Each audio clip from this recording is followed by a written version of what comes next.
P V Anwar എംഎൽഎയുടെ ആരോപണങ്ങളിൽ പ്രത്യേക അന്വേഷണ സംഘം പ്രാഥമിക അന്വേഷണം തുടങ്ങി. ഓരോ പരാതിയിലും പ്രത്യേകം അന്വേഷണം നടത്തും. വിശദമായ വിവരശേഖരണം നടത്താനാണ് തീരുമാനം. അതിനുശേഷമാകും പി വി അൻവറിന്റെ മൊഴി രേഖപ്പെടുത്തുക. അഷിൻ ഡിയാഗോ നമുക്കൊപ്പം എത്തുന്നു. Good evening Ashin Diego. എങ്ങനെയായിരിക്കും അന്വേഷണ സംഘത്തിന്റെ ആദ്യ ദിവസങ്ങളിലെ പ്രവർത്തനങ്ങൾ? അൻവറിനെ എപ്പോഴായിരിക്കും മൊഴിയെടുക്കാനായി വിളിപ്പിക്കുക?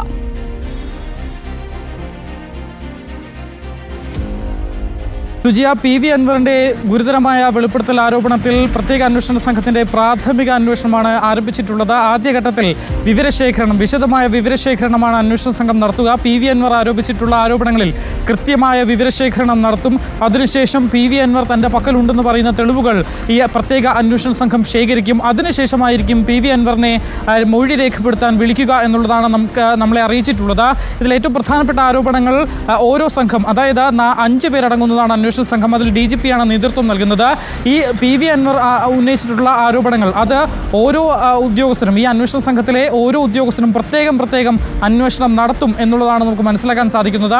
ഈ അന്വേഷണങ്ങൾ പി വി അൻവർ ആരോപിക്കുന്ന കാര്യങ്ങൾ വിശദമായി തന്നെ ആദ്യഘട്ടത്തിൽ വിവരശേഖരണം നടത്തി പിന്നീട് മറ്റ് കാര്യങ്ങളിലേക്ക് നീങ്ങുക എന്നുള്ളൊരു ഉദ്ദേശത്തോടു കൂടിയാണ് ഇപ്പോൾ അന്വേഷണ സംഘം ഉള്ളതും. നേരത്തെ DGPയുടെ നേതൃത്വത്തിലുണ്ടായിരുന്ന യോഗത്തിൽ DGP പ്രത്യേക അന്വേഷണ സംഘത്തിനെ അറിയിച്ചതും അതുതന്നെയാണ്. ഓരോ ആരോപണത്തിലും വസ്തുനിഷ്ഠമായ കൃത്യമായ ഒരു അന്വേഷണം നടത്തണം, ആ അന്വേഷണ റിപ്പോർട്ട് സമർപ്പിക്കണം എന്നുള്ളതാണ് DGP നിർദ്ദേശം നൽകിയിട്ടുള്ളത്. പക്ഷേ പി വി അൻവർ ആരോപിക്കുന്നത് ഇപ്പോഴും ഈ ADGPക്കെതിരെയുള്ള ആരോപണങ്ങൾ അത് സബോർഡിനേറ്റ് അദ്ദേഹത്തിന് താഴെയുള്ള ഉദ്യോഗസ്ഥർ അന്വേഷിക്കുമ്പോൾ അത് എത്രത്തോളം വസ്തുനിഷ്ഠമാകും അല്ലെങ്കിൽ എത്രത്തോളം സത്യസന്ധമാകും എന്നൊരു സംശയം പി വി അൻവർ ആരോപിക്കുന്നുണ്ട്. എന്തായാലും അന്വേഷണ സംഘം അന്വേഷണവുമായി മുന്നോട്ട് തന്നെ എന്നുള്ള സൂചനയാണ് നൽകുന്നത്. അതിന്റെ പ്രാരംഭഘട്ടത്തിൽ അന്വേഷണം ആരംഭിച്ചിരിക്കുന്നു.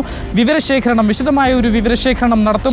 വിവരശേഖരണത്തിന് ശേഷം പി വി അൻവർ MLA തന്നെ നേരിട്ട് വിളിച്ച് അദ്ദേഹത്തിന്റെ മൊഴിയെടുക്കാനുള്ള സാധ്യതയുമാണുള്ളത്. തെളിവുകളും അദ്ദേഹത്തിൽ നിന്ന് ശേഖരിക്കും.